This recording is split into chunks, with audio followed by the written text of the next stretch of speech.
बहू ने खोले संस्कारी सास के अजीबोगरीब शौक। पूजा में ठीक तो लग रही हो ना? रुक, तेरे पर ये लिपस्टिक शेड अच्छा नहीं लग रहा, ये वाला लगा। थैंक्स दीदी, अब मैं परफेक्ट लग रही हूँ। अपना ये वाला हेयर स्टाइल चेंज कर लो, अच्छा नहीं लग रहा। सुनीता दीदी, पूजा दीदी, आप दोनों अपने में लगे हुए हैं, कोई मुझे तो देखो, मैं परफेक्ट लग रही हूँ या नहीं। वैसे भी डर लग रहा है, आज से पहले हम तीनों ने कभी भी ऐसे कपड़े जो नहीं पहने हैं। अरे रीमा, तू तो सबसे ज्यादा सुंदर लग रही है, चिंता मत कर। चलो दीदी, हमें किटी पार्टी के लिए लेट हो रहा है। तीनों बहू अच्छे से रेडी हो जाती हैं। उसके बाद वो सनग्लासेस लगाकर गुनगुनाते हुए कमरे से बाहर आती हैं कि सर पर पल्ला रखे साथ सरोज आ जाती है। शिव शिव शिव शिव, ये तुम तीनों ने किस तरह के वाहियात कपड़े पहन रखे हैं? तुम्हें जरा भी इज्जत का ख्याल है कि नहीं? कहाँ चली तीनों की टोली मेरी इज्जत गिराने? वो माँ जी, ऐसी बात नहीं है, हमने इतने भी अजीब कपड़े नहीं पहन रखे हैं। देखिए, इसमें स्लीव्स है और शॉर्ट ड्रेस भी नहीं है। वो हमारे फ्रेंड्स ने हमें किटी पार्टी में बुलाया है, तो हम बस वहीं जा रहे थे, वहाँ का थीम ऐसा ही है। माँ जी, ये सब नॉर्मल है, आप चिंता मत कीजिए, किसी को पता नहीं चलेगा। हम कैब में बैठकर जाएंगे और जल्दी आ जाएंगे। बहू का मतलब मर्यादा होता है कि सर पर पल्लू रखे, ढंग के कपड़े पहने, ये नहीं कि अपनी मनमानी करो। और हाँ, ये फैशन मेरे घर में नहीं चलेगा। अगर किटी पार्टी में जाना है तो चुपचाप से साड़ी पहनकर जाओ, वरना यही रहो। ठीक है माँ जी, हम अभी कपड़े चेंज करके आते हैं। सरोज वहाँ से चली जाती है। तीनों बहू साड़ी पहनकर किटी पार्टी में पहुँचती हैं। ये देखकर उनकी सहेलियाँ उन पर हंसती हैं। अरे पूजा, सुनीता, रीमा, ये तुम तीनों क्या पहन कर आई हो? तुम्हें पता नहीं था क्या कि मेरी किटी पार्टी की थीम ड्रेस क्या है? देखो, हम सब ने वही पहन रखा है। सच में तुम तीनों बहुत अजीब लग रही हो। बट वेट, तुम तीनों ने तो हमारे साथ वेस्टर्न ड्रेस की शॉपिंग की थी ना, तो साड़ी लपेट कर क्यों आई हो? अब बोलो भी कुछ और, लेट भी आई हो। अरे यार, क्या बताऊं तुझे, हम तीनों की बुढ़िया सास है ना, इतनी ज्यादा संस्कारी है कि उस ड्रेस में देखकर भी हम तीनों को मना कर दिया, इसलिए हम यही पहन कर आ गए हैं। अगर साड़ी चेंज नहीं करते तो यहाँ पर भी नहीं आ पाते। अगर तुम्हें ड्रेस की दिक्कत हो रही है तो कोई बात नहीं, हमारे पास एक्स्ट्रा ड्रेसेस हैं, वो ले लो, कम से कम पार्टी में फोटोग्राफ्स तो अच्छी आएंगी। अरे नहीं यार, हमें ड्रेस नहीं पहननी, पार्टी खत्म होने के बाद फिर से हमें साड़ी लटकानी पड़ेगी और तामझाम होगा, ऐसे ही रहने देते हैं यार टाइम वेस्ट और ना करते हुए पार्टी शुरू करें। Why not? ये लो अपनी ड्रिंक्स, सैलेड, स्नैक्स और अब कार्ड्स बटेंगे। इसके बाद किटी पार्टी में सारी लेडीज कार्ड्स गेम खेलती हैं, फिर थोड़ा स्नैक्स करके गॉसिप, फिर डांस करती हैं। अरे चमक चलो छैल छबीली, कहते हैं मुझको रस रसीली, बच के तू रहना दिलदार सजना, महंगा पड़ेगा तुझको प्यार सजना, बजा रे जरा बैंड बाजा। क्या बात है, पति की याद आ रही है क्या पूजा? अरे नहीं, किटी पार्टी में चटपटे गाने भी तो होने चाहिए। ओह माय गॉड, घड़ी में 7 बजने वाले हैं, हमें तो घर जल्दी पहुंचना था। पूजा, रीमा, जल्दी चलो, शाम को पूजा भी करनी है और डिनर भी तैयार करना है। हाँ दीदी, चलते हैं। फिर तीनों बहुएं घर आ जाती हैं, जहाँ सास उनसे पहले आरती की थाली लिए पूजा कर रही थी। जय गणेश जय गणेश जय गणेश देवा, माता जाकी पार्वती पिता महादेवा, एक दंत दयावंत चार भुजाधारी, माथे पर सिंदूर सोए मोसी की सवारी, ओम गण गणपतये नमः। अरे मोरी मैया, हमसे पहले तो माँ जी ने ही पूजा करती। करनी ही पड़ेगी, क्योंकि इस घर की जिम्मेदारी तुम तीनों से तो निभाई नहीं जा रही है। 3 बहू के होते ही शाम की आरती मुझे करनी पड़ रही है, तो तुम तीनों किस काम की हो? सिर्फ किटी पार्टी जाने के लिए और वैसे कपड़े पहनने के लिए? नहीं माँ जी, ऐसी कोई बात नहीं है। और रीमा बहू, तुझे तो घर में आए हुए 1-2 महीने हो चुके हैं, तुझे भी नई बहू की तरह जिम्मेदारी नहीं निभाई जा रही? इन दोनों के चक्कर में आ गई। नहीं माँ जी, माफ कर दीजिए, आगे से ऐसा कभी नहीं होगा। ये लो प्रसाद और आरती कर दो पूरे घर में। जी माँ जी। बेहतर होगा सुनीता बहू, तुम इस घर में बड़ी होने का कर्तव्य निभाओ। कुछ ही देर बाद पड़ोसन ललिता का लड़का श्रवण खाली कटोरी लेकर आता है। सरोज आंटी नमस्ते। क्या है ना, माँ 2-3 दिन के लिए मौसी की बेटी की शादी में गई हैं, घर पर चीनी नहीं है और पैसे भी कम है मेरे पास, आप चीनी दे दोगे? ये भी बेटा कोई पूछने की बात है, मैं अभी लेकर आती हूँ। तभी कारपेट से सरोज का पैर फिसल जाता है और श्रवण उसे पकड़ लेता है। कितना अच्छा परफ्यूम है, मुझे तो राह ही नहीं जा रहा। मेरा मतलब बेटा, तुमने तो बहुत अच्छा परफ्यूम लगाया है, मुझे भी बताओ ना, ताकि मैं अपने बेटों को भी बताऊं, वो तुम्हारे जैसा परफ्यूम लगाएंगे तो कंपनी में अच्छा प्रभाव पड़ेगा। अरे आंटी, भैया यही वाला परफ्यूम लगाते हैं, उनसे ही नाम पूछकर मैं ये वाला परफ्यूम लेकर आया था। वैसे आप ठीक तो हैं? कहीं आपके पैर में चोट लगी हो? अरे बेटा, मुझे कैसे कुछ हो सकता है, तुमने जो संभाल लिया। मैं अभी चीनी लाई। मुस्कुराकर सरोज रसोई से कटोरी भरकर चीनी ले आती है और श्रवण का हाथ छूते हुए उसे कटोरी देती है। श्रवण को अजीब लगता है। आंटी, चीनी के लिए थैंक्स। मैं चलता हूँ। ठीक है बेटा, किसी और चीज की जरूरत हो तो बताना। वैसे तुम सरोज के बिना अकेले घर में कैसे रहे हो? खाना पीना आता है तुम्हें बनाना? हाँ आंटी जी, थोड़ा बहुत तो हॉस्टल में भी रहकर सीख गया हूँ। सुनीता दीदी, आपको कुछ गड़बड़ नहीं लग रही? माँ जी कैसे हंस हंस कर बातें कर रही है और उसकी परफ्यूम की तारीफ करना तो थोड़ा अजीब लगा। तुम भी ना पूछो कैसी कैसी बातें करती हो माँ जी के बारे में। माँ जी उसे बेटा बेटा करके बोल रही है। फिर भी पूजा दीदी, आप क्राइम पेट्रोल देखना कम कीजिए। वही तो। आप सही कह रहे हो, शायद मैं ज्यादा ही सोच रही हूँ। श्रवण चला जाता है। शाम को पति ऑफिस से आ जाते हैं और निधि भी इंस्टीट्यूट से आ जाती है। भाभी, बहुत भूख लगी है, क्या बनाया आपने खाने में? मेरा ना मोमोज खाने का बहुत मन कर रहा था, इसलिए मैं लेकर भी आ गई हूँ। आप सभी भी खा लीजिए। बेटा, तुझे कितनी बार कहा है डिनर के समय बाहर का ये सब मत लाया कर, ये सब ठीक नहीं होता। वही तो पापा, इसे किसी भी चीज की अकल नहीं है। अब देखना खाना कम खाएगी। अरे भैया, मैं बहुत सोची कि मैं नहीं खाऊंगी। मैंने देखा भी नहीं, लेकिन मोमोज की खुशबू ने मुझे इतना अट्रैक्ट किया कि मैं मजबूर हो गई। अब खा लो ना। ठीक है, रो मत। फिर सब मोमोज खाते हैं और बाद में बहू के बने हाथ का खाना। अगले दिन सुबह सुबह सरोज चंदन का टीका लगाकर मंत्र पढ़ते हुए छत पर जाती है। ओम सूर्याय नमः, ओम सूर्य देवाय नमः, ओम सूर्य देवाय नमः, ओम सूर्य देवाय नमः। फिर छत पर पहुंचकर सूर्य देव को अर्घ देती है। इतने में उसकी नजर सामने वाली छत पर खड़े श्रवण पर जाती है, जो शर्टलेस होकर डंबल उठा रहा था और बैकग्राउंड में गाना बज रहा था। हो रब ने बना दी जोड़ी। अरे दूसरा चेंज करता हूँ। डोंट यू गिव अप ना ना ना, वी वोंट गिव अप ना ना ना, let me love you, let me love you. I love you too Shravan, तुम तो बहुत सुंदर दिख रहे हो। बिना शर्ट के काफी अच्छी बॉडी बनाई है। आवाज सुनते ही जैसे ही श्रवण की नजर सरोज पर पड़ती है तो वो अपनी शर्ट पहनने लगता है और म्यूजिक बंद कर देता है। आंटी आप? अरे श्रवण, तुमने म्यूजिक बंद क्यों कर दिया? इतना अच्छा गाना तो था। लेट मी लव यू और शर्ट भी मत पहनो, अच्छे लग रहे हो। मैं तुम्हें परेशान नहीं करूंगी, तुम अपनी एक्सरसाइज कंटिन्यू कर सकते हो। अब मुझसे क्या शर्माना, मैंने तो तुम्हें बचपन से देखा है। अरे आंटी, आ जाती है शर्म, वो बचपन की बात कुछ और थी। वैसे सही कह रहे हो, बचपन की बात तो कुछ और ही थी। अब तो तुम जवान हो गए हो। मुझे तो तुम बहुत पसंद हो। कॉफी डेट पर चलोगे मेरे साथ? आंटी के मजाक कर रहे हो? आपको इस टाइम अंकल से फ्लर्ट करना चाहिए, मेरे से नहीं। श्रवण, अंकल तो बोरिंग हो गए हैं, जब देखो इधर उधर अखबार पढ़ते रहेंगे और खांसते रहेंगे। मैं तो घर में बहुत अकेली हो जाती हूँ। निधि भी इंस्टीट्यूट चली जाती है और बहुएं घर के काम में लगी रहती है, तो मुझे घुमा नहीं सकते। ठीक है, हम चलते हैं। कुछ देर बाद सास इंग्लिश मूवी देखती है। वैसे जो भी बोलो, ये इंग्लिश मूवी है तो बहुत बढ़िया। यहाँ तो कोई किसी को कुछ नहीं कहता है, किसी को भी अपना फ्रेंड बना सकते हैं। जैसे ही बहू के आने की आवाज आती है, सरोज लैपटॉप बंद कर देती है।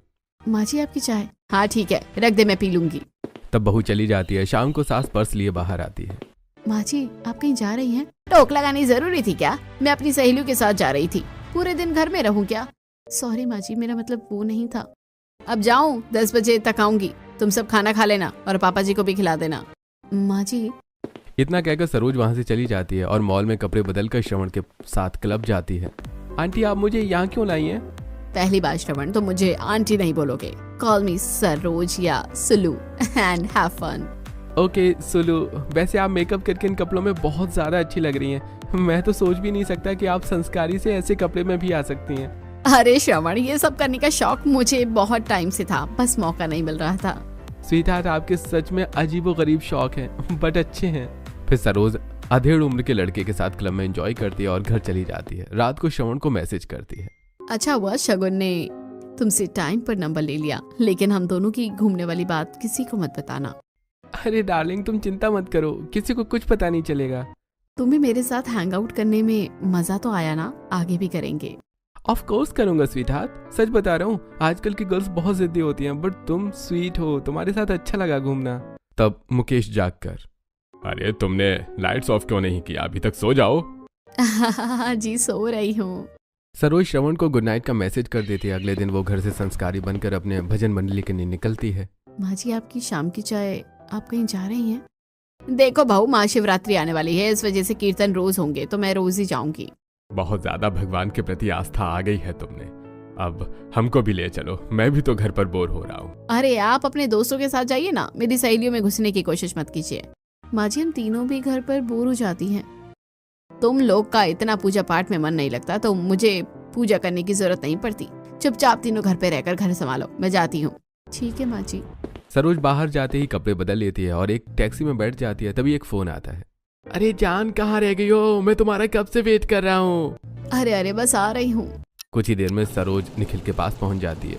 ओह माय गॉड सरोज, ये तुम हो? मुझे तो विश्वास ही नहीं हो रहा, काफी ज्यादा फिट और ब्यूटीफुल हो गई हो, कोई कह नहीं सकता तुम सास हो। अरे अब डाइटिंग शुरू करूंगी, अपने फेस का ख्याल रखूंगी, रात को नाइट केयर करूंगी, तो जवान जैसा तो सुंदर दिखना ही है।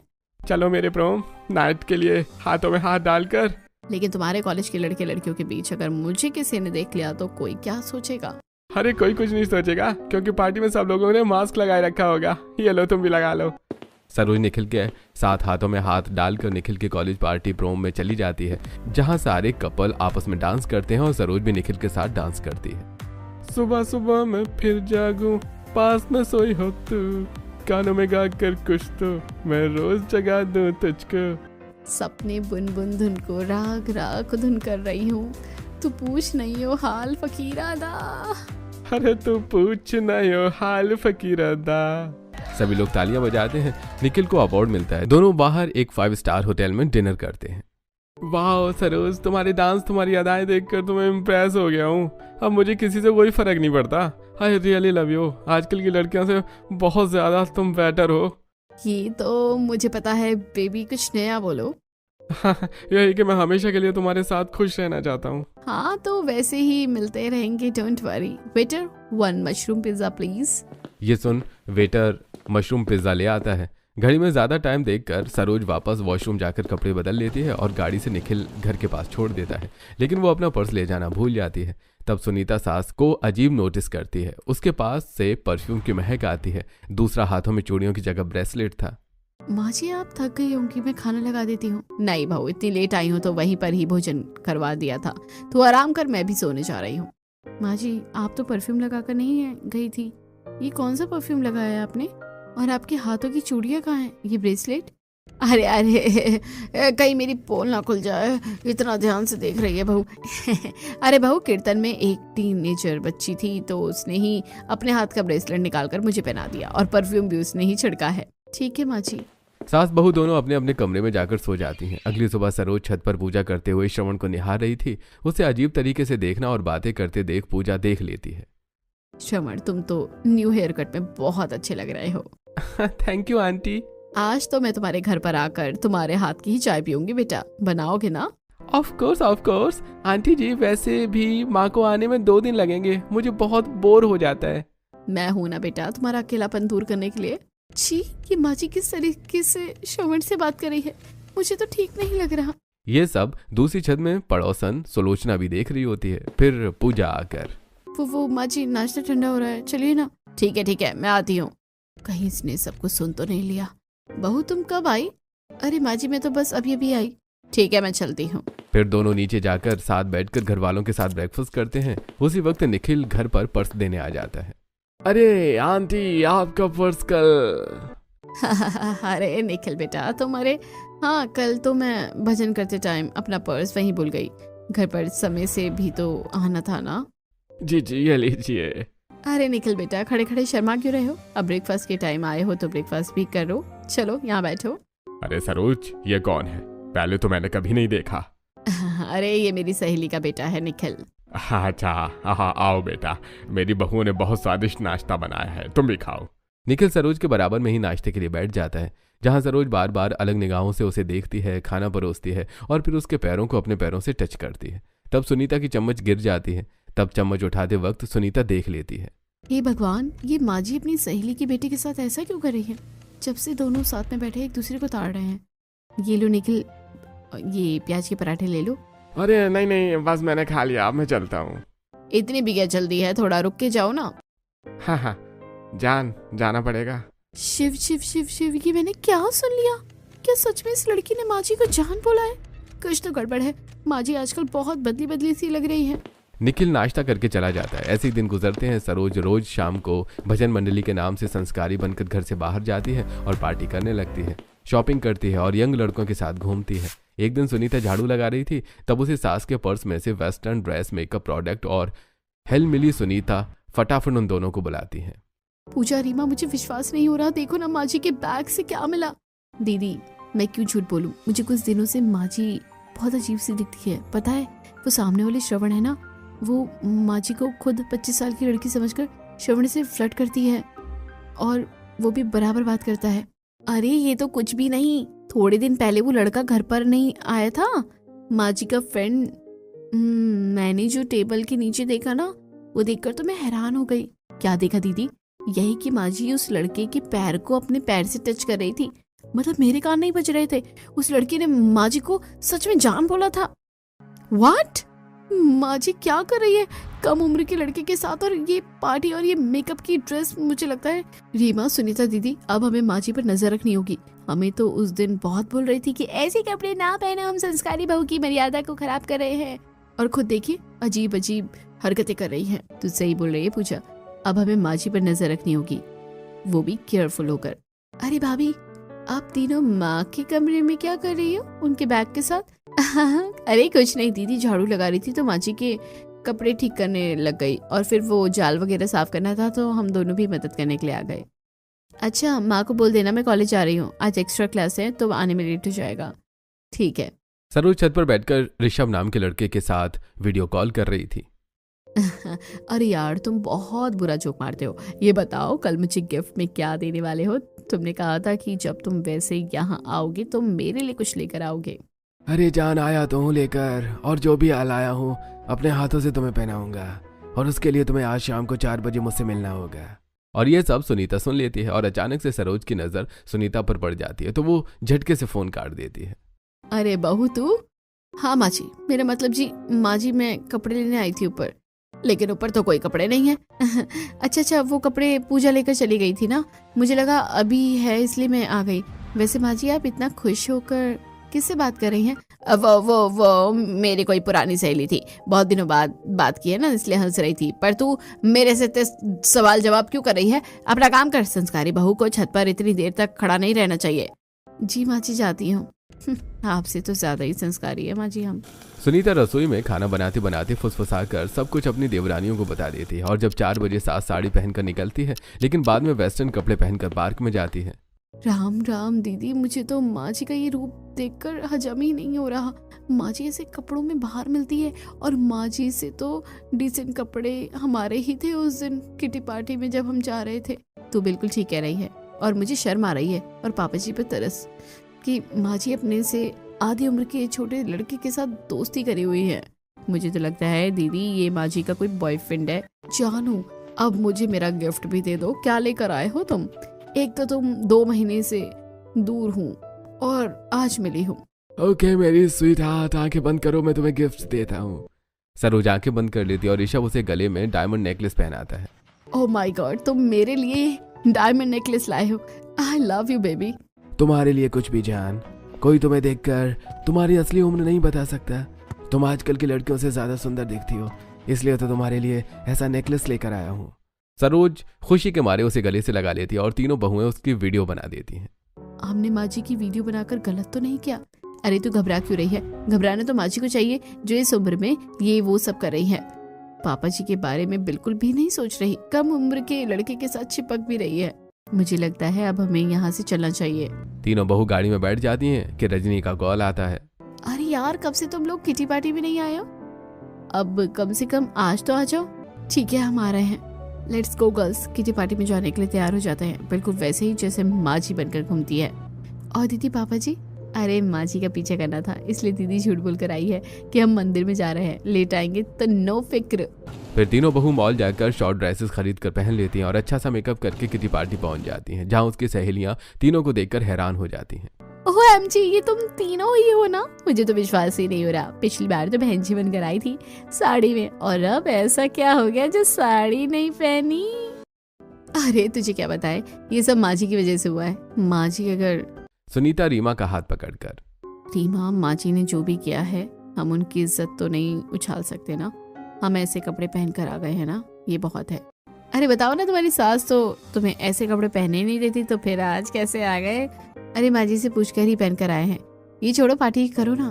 तब किटी पार्टी में सारी गर्ल्स ट्रूथ और डेयर खेलती हैं और गॉसिप करने के बाद डिस्को लाइट ऑन करके डांस करती हैं। एक सौदा रात का, एक कौड़ी चांद की, चाहे तो चुम ले तू कौड़ी चांद के, तू हल्के हल्के खेना दरिया ना छलके, ये लो फ्रूट बियर पियो। उफ, इसी की तो जरूरत थी।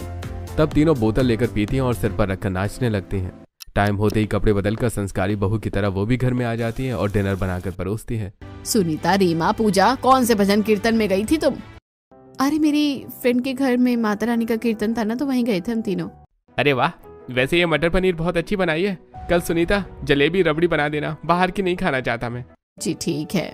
दिन गुजरते हैं संस्कारी बनने का ढोंग करते हुए। सुबह शाम पूजा पाठ करती हैं। सुबह सूर्यदेव को जल चढ़ाने के चक्कर में श्रवण को जिम करता हुआ देखती है और खड़े रहकर काफी देरों से मीठी मीठी बातें करती है।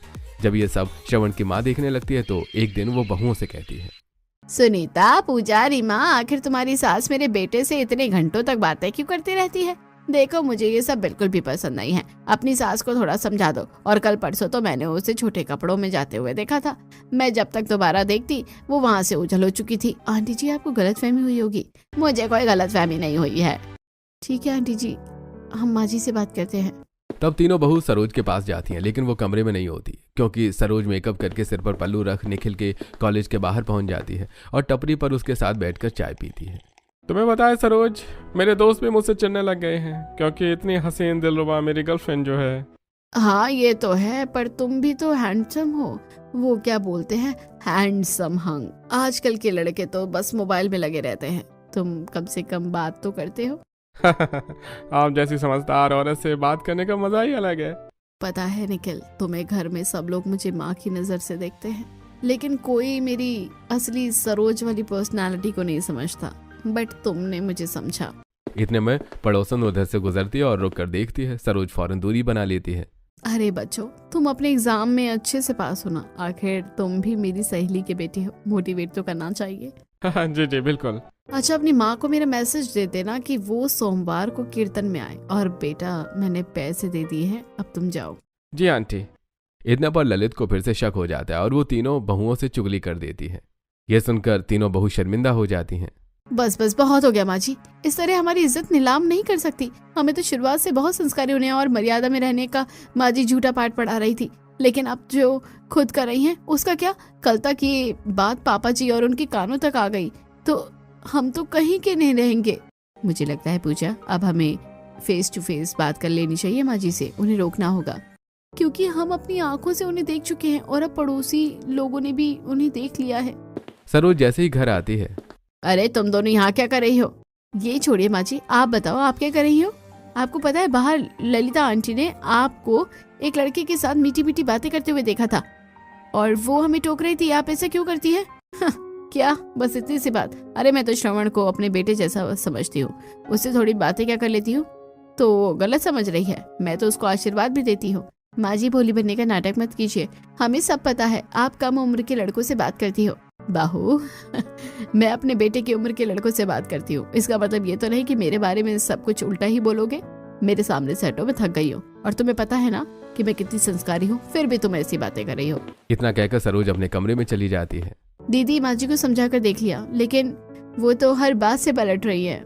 दीदी, अब वक्त आ गया है कि माँ जी का राज सबके सामने खुले और वो सब करना छोड़ दे, क्योंकि इसमें पापा जी की बहुत इंसल्ट होगी। हाँ, और सच्चाई सामने लाने के लिए रीमा, हमें तुम्हारे भाई की जरूरत पड़ेगी। तुम अंकुर को बोलो कि माँ जी से बात करे और जब माँ जी इससे भी बात करने लगेगी तो घर वालों के सामने खुद सच्चाई आ जाएगी। तब रीमा अपने कजन ब्रदर अंकुर को फोन करती है और सास का सोशल मीडिया हैंडल देकर उसे फ्लर्ट करने के लिए कहती है। अंकुर करता है और 3-4 दिनों में ही सरोज उस पर भरोसा करके उससे मिलने लगती है। सरोज अभी बात नहीं आ रही थी। बहू के समझाने पर तो वो अगले दिन घर में फंक्शन जैसा माहौल बना देती है, जहाँ घर के सभी लोग थे। सभी ने सुंदर कपड़े पहने हुए थे। अरे बहू, अचानक से तुमने ये घर में प्रोग्राम क्यों रख दिया? वो क्या है ना पापा जी, बहुत समय से हम सब ने कोई पारिवारिक कार्यक्रम नहीं किया, तो बस एक छोटा सा मंच तैयार किया है जहाँ सब जीवन के संस्कार के बारे में बताएंगे। बहुत यूनिक आइडिया है भाभी। अच्छा है, बच्चों को कुछ तो सीख मिलेगी। तो आइए ना माँ जी, आपसे ही शुरुआत करते हैं। हाँ क्यों नहीं। तो आप सबसे मैं कहना ये चाहूंगी कि औरत की सबसे बड़ी ताकत उसकी मर्यादा है। अगर वो संस्कारों में रहे तभी घर की इज्जत बनी रहती है। तभी दरवाजा खुलता है और अंकुर अंदर आ जाता है। चलो चलो जल्दी चलो, यहाँ से मेरे माँ बाप मुझे इस शहर से दूसरे शहर भेजना चाहते हैं और मैं तुम्हारे बिना कैसे रह सकता हूँ। सुलू चलो, हम आज अपना रिश्ता पक्का कर लेते हैं। तुमने ही तो कहा था कि तुम हमारे रिश्ते के बारे में अपने घर वालों को बताओगी। कौन हो तुम और यहाँ अंदर कैसे आए? मैं तुम्हें नहीं जानती। अरे सुलू, तुम मुझे ऐसे नहीं तड़पा सकती। तुम मुझे पहचानने से इनकार क्यों कर रही हो? ये देखकर पूरे घर में सन्नाटा छा जाता है। अरे कौन सा रिश्ता सरोज, ये सब क्या है? कौन है ये लड़का जो तुमसे शादी करने की बात कर रहा है? मुझे लगता है पिताजी कोई आवारा घर में घुस गया है, मैं इसको अभी बताता हूँ। अरे तुम सरोज से पूछो ना, हमारी बातें मैसेज से शुरू होकर पार्क में चाय पीने तक पहुंच गई थी। वही रिश्ता। झूठ बोल रहा है ये, मैं नहीं जानती इसको। कौन सी चाय, कौन सा पार्क? इतने में तीनों बहुएं ऋषभ, निखिल, श्रवण को भी बुला लेती हैं। सरोज आंटी, अगर आप इसको नहीं जानती, हमें तो जानती ही होगी। मेरे कॉलेज के पास आप मिलने आई थी और मैंने तुम्हें डायमंड नेकलेस दिया था। और आंटी, आपकी कहने से मैं बहक भी गया। मेरी माँ ने मुझे बहुत डांटा। मेरे साथ तो आप रात भर चैटिंग करती थी ना। नहीं नहीं नहीं, ये सच नहीं हो सकता। ये सच है पापा जी, ये सच है। माँ जी का बहुत अजीबोगरीब शौक है। वो कम उम्र के लड़कों से बात करती है, उनसे दोस्ती करती है और घूमती भी है। और इतना ही नहीं, मेकअप करना, ड्रेस पहनकर पार्टियों में जाना, क्लब करना। माँ जी कोई भजन मंडली में नहीं जाती है। बताइए माँ जी, आपके संस्कार कहाँ चले गए? हमें तो आप बहुत ज्ञान देती थी कि मर्यादा में रहो, ये वो, तुम घर की बहू हो। और आपने जो ये सास होकर हरकतें दिखाई है उसका क्या? भाभी, आप माँ को बेइज्जत करना चाहते हो? ऐसे नहीं रवि भैया, हमने माँ जी को समझाने की बहुत कोशिश की और हमने माँ जी को अपनी आंखों से देखा। कितनी बार हमारा शक यकीन में बदला। आप ये वीडियो भी खुद देख लीजिए। और मम्मी जी, ये मेरा कजिन है। हमने आपको नहीं फंसाया, आपने खुद को फंसाया है। वीडियो देखने के बाद सबके पैरों तले जमीन खिसक जाती।